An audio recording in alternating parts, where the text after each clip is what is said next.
The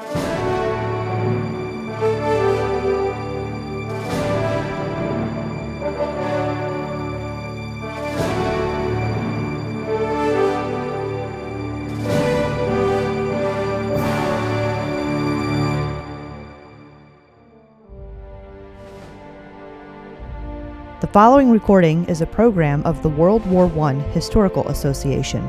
This special ongoing series commemorates the centennial of the First World War. This is Dana Lombardi for the World War I Historical Association. On August 27, 2015, WW1HA sponsored an event called the Pershing Family Remembrance at the Presidio in San Francisco. Several speakers gave presentations, including from the World War I Centennial Commission, WorldWar1.com, and the National Park Service. These are those presentations. Thank you everyone for coming inside for the presentations today. It's less windy inside. Our first speaker is Major General Alfred Valenzuela of the United States Centennial Commission from Washington, D.C., and he is going to talk about military families. General Valenzuela.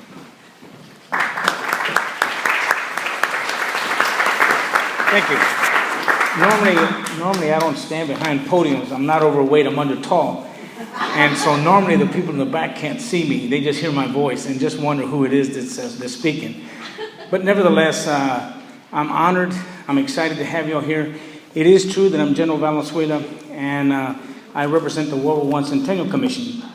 There's 10 of us, several of us appointed by the President, the West by the Congress, and it is our intention to help educate those about World War I 100 years in 2019. So we have a number of events from here to there, and obviously honoring Jack Pershing and his family today is just the first part of them. Obviously I've been asked to talk about the family, which is probably the most instrumental part of a United States military person. Less than 1% of 300 million Americans put on a uniform. And obviously, whereas in the past we weren't much of a military married group, we are today much more so than we were in the past. So obviously, the family is the catalyst, plays a tremendous role. And so what I'm going to try to do is paint a portrait, a story, if you will, using the Pershing family as a backdrop. That is Francis, Helen, Margaret, and Anne, and the tragedy that occurred. And just kind of use that to epitomize what the family means today to us military folks. I'm going to use some words that obviously you've heard before, but I'll mention a few and then use that again as somewhat of the backdrop. You've heard the word sacrifice. Obviously, for those of us in the military, I mean, that's just the name of the game. You sign up for duty, answer the call, and so sacrifice and separation kind of come with them. Challenge is kind of another word that if you take separation, and you'll see that the challenges that we face.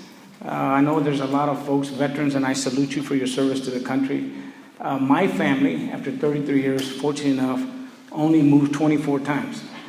My two children, who's a district judge, criminal district judge in San Antonio, and my son, who lives in Chicago, he's a program manager for Houghton Mifflin. They went to 19 schools and graduated overseas. So you can see that sacrifice, challenge, separation kind of come with the turf. I will tell you, the children and the wife are very resilient. Now, my wife probably wouldn't sign up for this again, but nevertheless, the 24 moves made her a tough lady. In that separation and challenges, she knew how to balance mission, people, and family. And when you can do that, you're pretty much in good stead. Of the 24 moves she made, of the 33 years we spent, 20 were overseas, and I spent 12 years away from the family. I can't tell you what I did, otherwise I gotta kill you. But nevertheless, those 12 years, some were covert, and she never knew where I was at. In fact, 4 years passed at one time, and she never had heard from me. So those things come, and today epitomizes John Pershing in that separation from Francis and the kids. And so consequently, he's at Fort Bliss, Texas, and the family perishes here at Presidio, San Francisco. So trials and tribulations are just a day, I mean, it's just every day is a trial and tribulation. Of course, tragedy is something that you don't expect from a military person perspective. That is to say, we don't train, we don't prepare for grieving. That process is not part. However, it's a sense of honor, but mainly the military person feels it because he may have to, in fact, bury his soldiers or answer the mail to the families. And so from that perspective, that kind of is innate skill that comes with being in the military. But the families, on the other hand, also have a fear that particularly when we're in combat, should some bad news come, then you never prepare yourself, but obviously you know that it could come. In this case, it was the flip side. Obviously, General Pershing received the bad news about his family. He took it very hard. Obviously, one would do that when you lose a wife and three daughters. Luckily, Warren, the son, was saved, but nevertheless, that grieving process, again, comes with the turf. For us, it's never a matter of how, where. It's always a matter of when. When do you get the call that says, you're moving tomorrow? And so that automatically is something that, again, you don't prepare for, although you know it's coming. And the question is, where are we going? Because for us, home is where the Army, Navy, Air Force, Marines sent you. So that's the home that we appreciate. And again, I'm waiting for the call. I would, if I had the title today, and as I look at the portrait in the back, I would say that when you paint this poignant story, that I would reminisce and use John 15:13 in the Bible that says that there is no greater love than one who gives himself for another. Paraphrased or put another way, it's really meant for those who pay the ultimate sacrifice, so that if a warrior goes off to war, God forbid that he or she does not come back, then obviously John 15:13, no greater love would play a role. Again, the flip side with the Pershing family and the tragedy that they suffered, never would you have expected again the family. So it is about giving back as well. And one thing that we learn extremely well in the military, particularly the military family and the community, is that you always give back. You stay humble and you never forget who and how you got to where you got, but nevertheless, you got there. So here we are at 100 years today, and this tragic accident happens. It would not surprise me that this has really been the epitome of what it is that our families focus on, because we know that something like that could always happen. And again, you don't prepare yourself. But the bottom line is, I think that God gives you the strength, the spirit, the soul, the faith, the tenacity to be able to take success and failure and triumph and tragedy and be able to accept it for what it is. God is the only one that knows what it is, and it's always done in a mysterious way of sorts. But I think that what you see 100 years past is really unbelievable. And to sit here today to be part of that history speaks for itself. And I thank each and every one of you for doing that. Military change makes you wiser, stronger, and gives you, again, that feeling of faith. And I think today's memory is just one facet of what it is that we look at in the military family. The last thing I'll conclude with is to tell you that those of us of that 1% of 300 million, the institution, regardless whether it is the Army, Navy, Air Force, or Marines, owes you nothing, nada, zip. You answer the call to duty, you raise your right hand, you're into the unknown, and away you go. The family, in its own way, says stud or studette. If we got to go, we go together. And so we're much more of a recruiting of a military person, but we're much more into retention of a family. So what I would leave you with is that today's memory is nothing other than a love affair of family of the United States military. And this love affair just tells you that we too have a love for God, country, and mankind. And without folks like you for me to represent, it wouldn't just be the same. I thank you from the bottom of my heart for being here today. I thank you for what you do. And I'd ask you just one more thing, and that is tonight, we have men and women who are fighting for this great country. And whether you believe it or not, they too, there are no atheists in foxholes, by the way, they too pray, and they pray hard. So if you don't mind saying a prayer, and next time you see somebody in uniform, if you will just thank them for their service to the country, you'd be doing us a big favor. God bless you. Our next speaker is Michael E. Hamlin, who helped put this whole event together. It was his idea that this would be a very good thing to do. His research that learned about General Pershing and the Presidio's connection to World War I. Michael convinced the World War I Centennial Commission that this would be a really good event, even though the United States had not yet begun its role officially in World War I. There were many things that it did do before that, and Michael is going to let us know about that. Michael?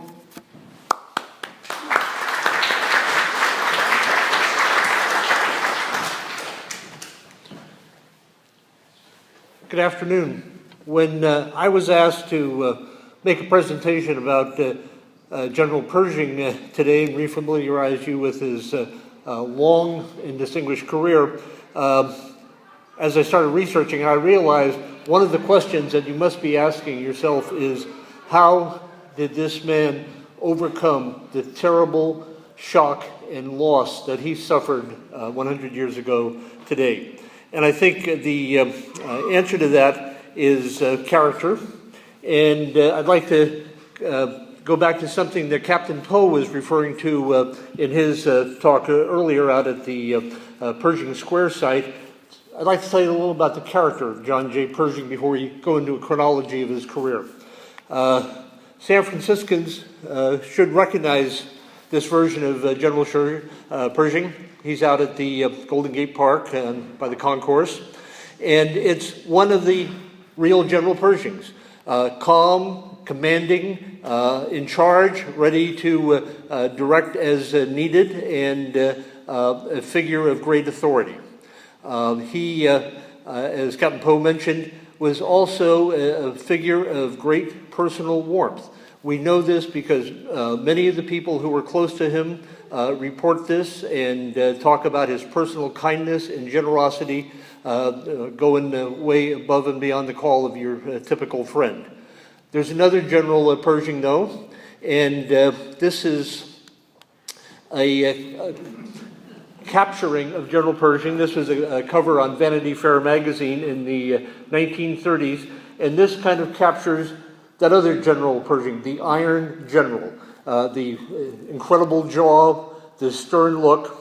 I'm not sure I can explain the yellow nose in this, but this is another real Pershing. And we also have accounts of people who met the general at his severest, including Douglas MacArthur, who got chewed out and was in such a trauma afterwards. He had to write about it in his memoirs. He was a stern man, and this is a man in total command, and he was able to shift back and forth between his tender side with his personal friends. That was pretty private, frankly, that side of him, but also to the commanding authority figure. It's a Pershing you see most in portraits, and then this other Pershing that's for the troops. The folks today would call General Pershing hardcore, I think is the term they like. This is the character and the control that he had that enabled him to deal with his tremendous grief. When he came back from Fort Bliss, Texas to visit the fire site, he cried the entire way. His aide, Lieutenant Collins, had to console him the entire distance here. But by the time he got here, he was under control and the Iron General was back. Now let's talk a little about John J. Pershing's career. He was, this is young Mr. Pershing in the family home. He was born in September 1860 when Abraham Lincoln was running for his first term as the president. He got a job as a school teacher very early, but then he heard about the chance to go to West Point, and he moved on. And at West Point, he was a mediocre student, but he had already started to stand out amongst everybody who was around him, and he got the job of first captain, and that's a position that he was always very proud of, being first captain of cadets at West Point. He then went out to the frontier. He got an assignment with the cavalry of the 6th Cavalry, and he actually fought the Apaches and the Sioux. And I have a picture here of him commanding Oglala Sioux Indian Scouts. He was at Wounded Knee, and he basically was a soldier of the frontier. This is a man who would live to see the atomic age, but this is General John J. Pershing about 1890. Later on, we find him on San Juan Hill with no other than Theodore Roosevelt and the Rough Riders. Pershing also had that ability to pop up at convenient places. He impressed the future president, who later described Pershing as the coolest man under fire he ever saw. He got out to the Philippines, and on a return to Washington, he met the daughter of a very influential Senator Francis E. Warren. This is Helen Francis Pershing. He took about a year and a half to woo her, and in 1906, 1905, they were married. They headed out to Japan. They traveled together. Helen stayed with the general, I think he was a general, in Japan, where he went as an observer of the Russo-Japanese War, and later on with his next tour of duty in the Philippines, where he established a tremendous reputation. Much of the family traveled with him. He stayed overseas, and then in 1915 returned here to the Presidio, was given a command that moved down to the Mexican border at Fort Bliss. So he was absent when the tragic fire happened, and he was away, got the word from a reporter who was checking the newswire that his family, 3 daughters and wife, had perished here in the Presidio. Later on, he returned to, this is a little out of sequence. He was also a tremendous irregular warrior.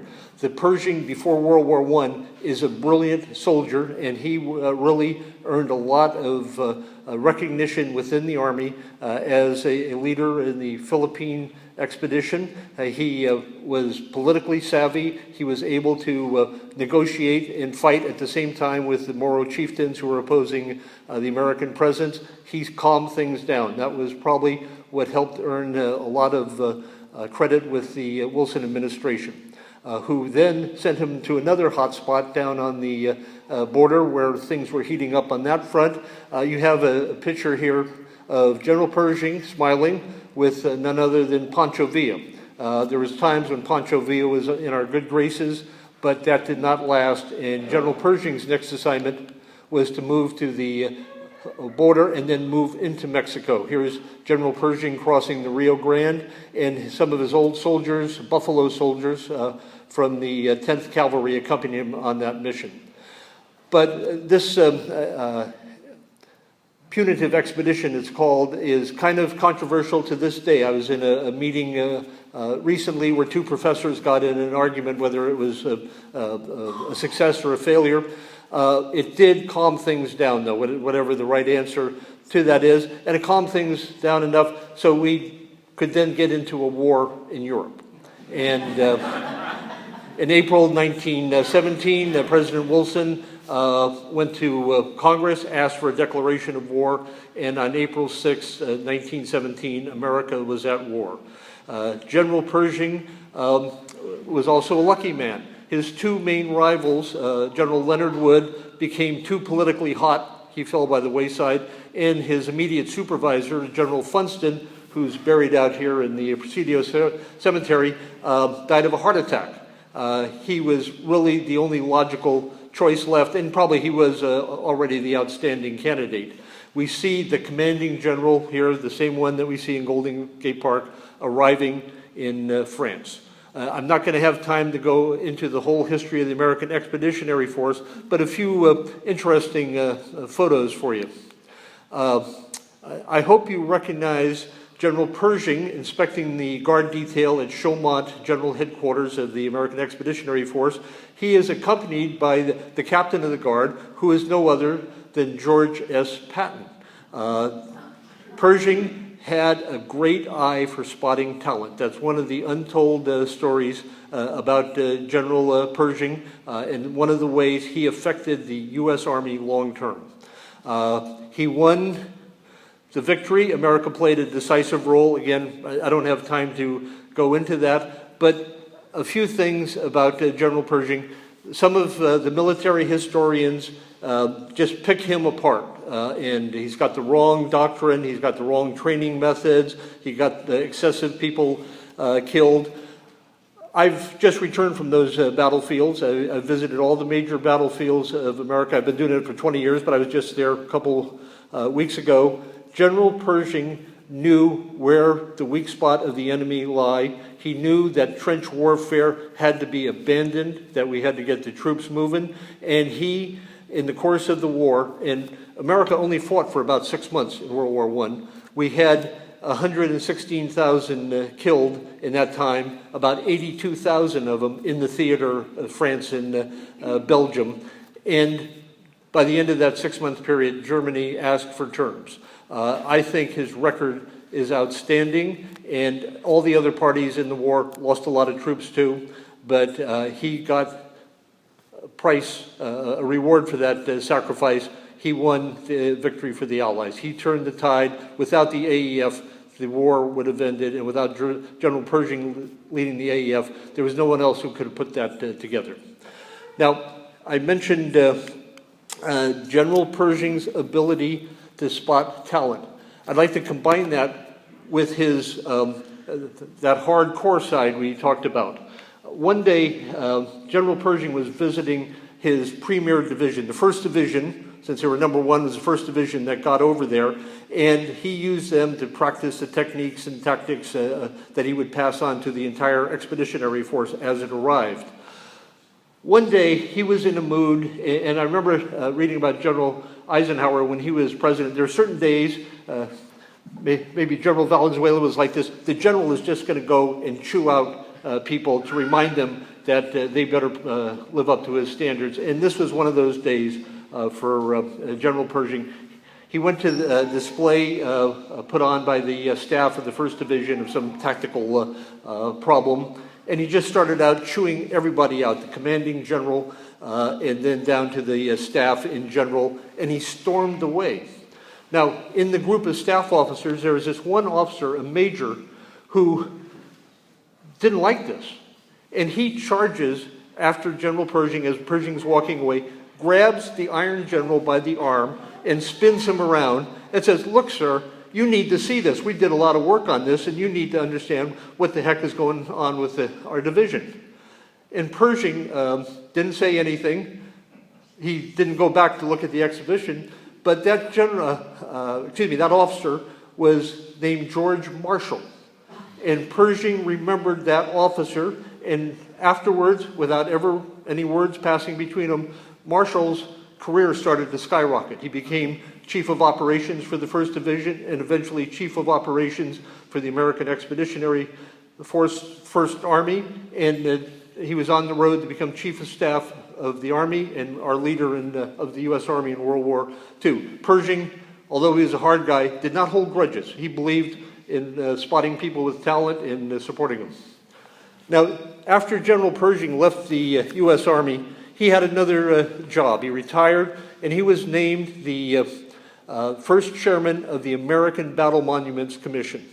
Now, I know most of you are most familiar with the cemetery at Omaha Beach. Every June 6th, we see beautiful photos from that wonderful cemetery. That's World War II cemetery. But that whole system was started by General Pershing. And he personally supervised every step of the process and demanded outstanding design quality and excellence of construction. Here's a little sample of some of the sites. Upper left is called the Wazane Cemetery, where they have an annual Memorial Day. To the right on the top is the Montsec Monument, which is the main monument for the Battle of San Miguel. That was a Pershing victory in September 1918. And then below is the largest cemetery in Europe, of the United States, the Meuse-Argonne Cemetery, with 14,000 burials in the middle of the Argonne Forest in France. He built every monument for World War I. Every cemetery was personally supervised by General Pershing. He went over there, and it's one of the debts we owe to General Pershing. Thank you, sir, for making sure our veterans of the Great War were honored. And of course, World War II came about, the same standards were applied to our cemeteries and monuments for that war. As I said, the general lived until 1948. The atomic bomb had blown off. The Cold War had started. He passed away at Walter Reed Hospital in July of 1948. He lay in state for 3 days at the Capitol. It was a great moment in American history, a great passing of a leader. He's buried at Arlington in a simple soldier's grave amongst his other World War I veterans. Where does Pershing stand in the hierarchy of American military history? Well, as you know, we've had a number of generals who became a president, but 3 that were very successful on the battlefield and also made a lasting impression on the American military in their office were, of course, George Washington, U.S. Grant, and Dwight Eisenhower. Because they held both military and the commander-in-chief's office, they had influence beyond anything a professional military man could do. But at the next level, there's 3 figures that stand out at the next level. In the 19th century, Winfield Scott, after whom a big part of the Presidio is named, was the dominant military figure in the 19th century, from the War of 1812 right up to the early days of the Civil War. We've mentioned General Marshall. He was a figure from the end of World War I through the 1950s. He had offices out of the Army, Secretary of Defense, Secretary of State, architect of the Marshall Plan. And those 2 figures are dominant in their areas, but bridging that gap from the end of the Civil War to the start of the Second World War is the figure of John J. Pershing. He brought victory to America. He found the best talent in the Army and pushed them onto the road of leadership for the Second World War, and he did the fantastic job with the American Battle Monuments Commission of showing how our veterans should be honored. So, ladies and gentlemen, that's John J. Pershing, a figure I greatly admire, and I hope you learn more about him and come to admire him too. Thank you.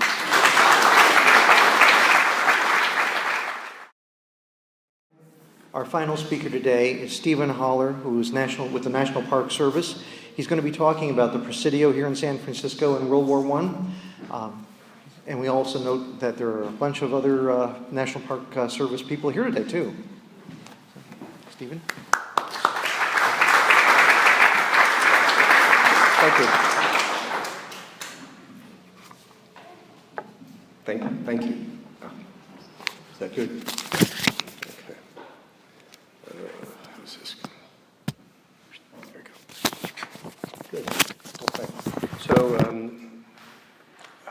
So I'm the tail end Charlie, so I'll be brisk. Thank you for your patience and for your interest. My topic is what went on in this place, the Presidio of San Francisco, during World War I. However, in recognition of the special remembrance of this day, I'd like to begin just slightly off topic and note that research has shown that fire was a feared enemy at the Presidio since the earliest Army days. In fact, between June 1909 and April 1913, research shows there were 7 structural fires on the Presidio. On April 26, 1913, fire broke out in the quarters of Sergeant First Class George H. Shaw, his wife, his mother-in-law, and his young children, Henry, Topsy, and Joseph, all perished in that fire. Most of the Presidio garrison, including 2 full regiments of infantry and 2 troops of cavalry, participated a couple of days later in the funeral on the main parade where we were, although poor Sergeant Shaw remained in the hospital and did not or could not attend the ceremony.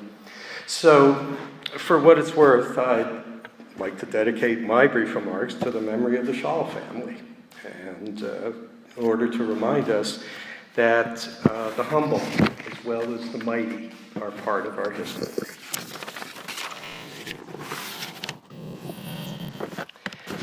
In the very early days, the Presidio was associated with the roots of the National Park Service, and in the 1890s, cavalry troops marched from the Presidio across California during the summers to guard America's national parks in the years before the National Park Service was established.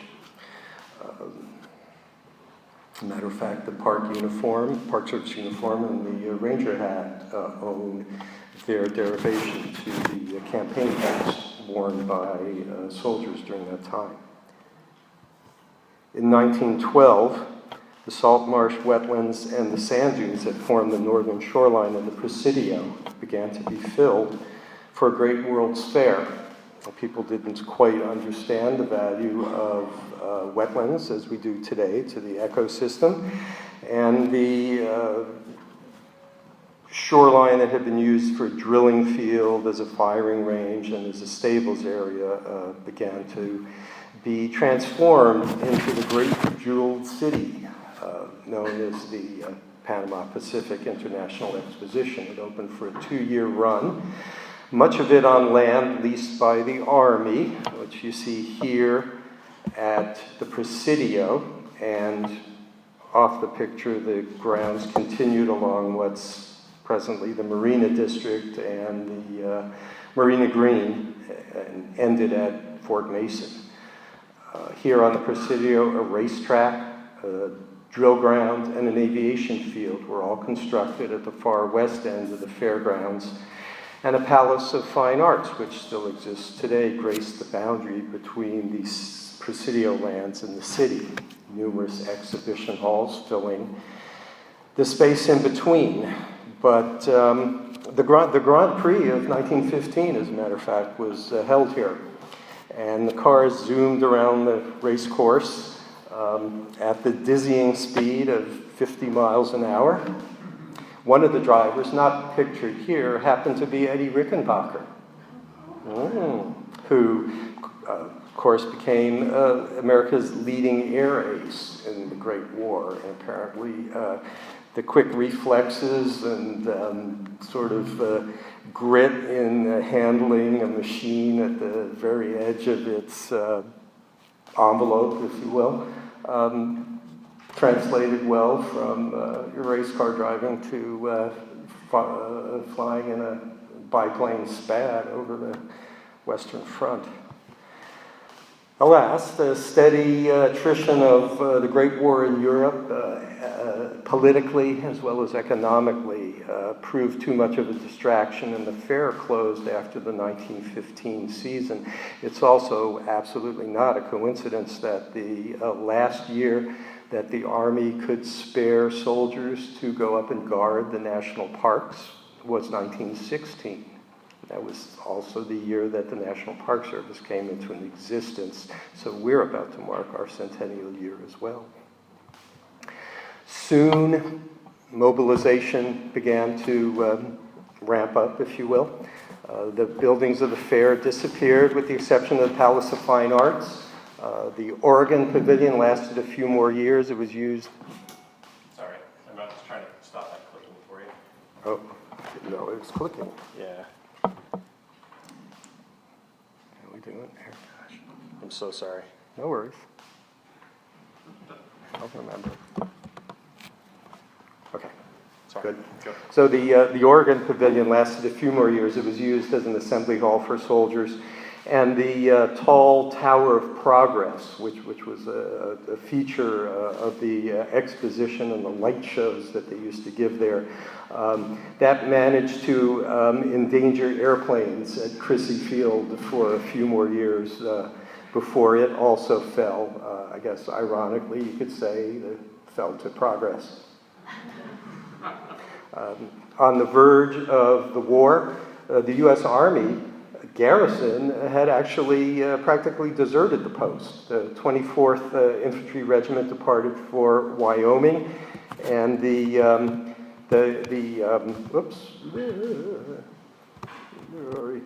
troop strength plummeted from some 2,400 soldiers to a mere 86. Although that doesn't count the separate but substantial Army garrison over at the western part of the Presidio, which was administered separately as Fort Winfield Scott and used for coast artillery purposes. The northern shoreline of the Presidio that had the exposition grounds quickly became filled with what was called the North Cantonment. And you can see here in this panoramic photo, you can mark the Presidio boundary easily on the left with the Palace of Fine Arts. And those of you who are familiar with the post can see this curved line of warehouses still exist on the Presidio. They're about to be rehabilitated by the Presidio Trust, and the sports basement, which is now in the commissary, is going to move into these rehabilitated warehouses that will still their character-defining features will still be preserved, so the historic scene will be maintained on the exterior while commercial bustle will take place on the interior. So while Pershing was on the Mexican border with a punitive expedition, America was mobilizing 2.5 million troops to go over there to supplement the exhausted Western allies. 81 barracks, 60 lavatories, 45 mess halls, post exchanges, storehouses, held 6,000 troops in these very, very simple wood frame, single-story sort of buildings. And a similar but smaller cantonment sprang up to the north of Fort Winfield Scott, right where the toll plaza of the Golden Gate Bridge is today. And this photograph is titled a wiring party, so they're laying signal wire, I believe, not barbed wire here, is one of the really relatively few photographs of actual troop activity on the Presidio during those busy months. But the Presidio basically was transformed into a major training ground for U.S. troops, and the hectic atmosphere of the time is captured best by this following quote, which is generic, not specific about the Presidio, but still fits it, I think, to a T, that cantonments and training schools blossomed all over the country, and the regular army and the newcomer found themselves thrown into a hectic life totally different from the past. Gypsying wives, following their menfolk, found lodging where best they could.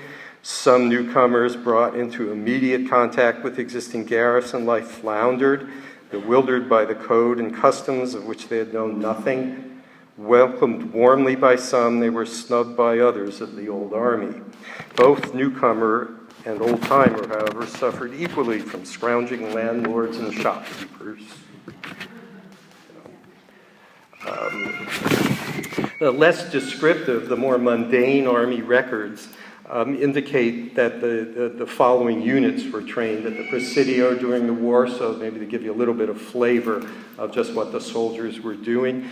There was an officers' training camp, there was a students' Army training corps, there was a baker and cook school, an ordnance detachment, signal and supply detachment 8, a veterinarian detachment, and there were several infantry regiments that trained here, the 12th Infantry Regiment, the 62nd, the 44th, the 159th, and the 363rd Infantry Regiment, which was a National Guard outfit that became known as San Francisco's own because it recruited on the west from men on the West Coast. And there were numerous machine gun and artillery and engineer and quartermaster and signal and medical detachments, which I won't attempt to list here because your eyes will probably roll back in your head.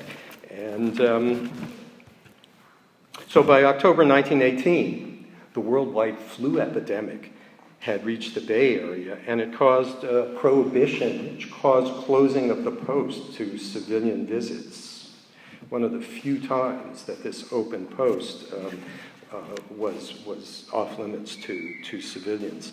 And it doubtless complicated the demobilization effort as well, which that was otherwise proceeded as quickly, if not more quickly, than the mobilization. The last troops from the Presidio to come home were the weary and somewhat demoralized men of the Siberian expedition, which was dispatched from the piers at Fort Mason and sent to keep order of a sort during the Russian Civil War. And they didn't come home until 1920. In 1923, the General of the Army's Pershing visited the Presidio for an inspection tour that included Crissy Field and its fleet of vintage wartime de Havilland biplanes, which you see here, another sort of war surplus item from the First World War. Pershing had visited the Presidio 3 years earlier, and at that time he spent time with the wounded soldiers who were recovering at Letterman General Hospital. Letterman became well known after the war for advances in treating amputees with prosthetic limbs, advances that became so widely used that the particular type of limb was nicknamed the Letterman Limb. Well, it's perhaps these soldiers who were the last of the great war veterans to depart the post. And that's the story of the Presidio during the Great War. Thank you.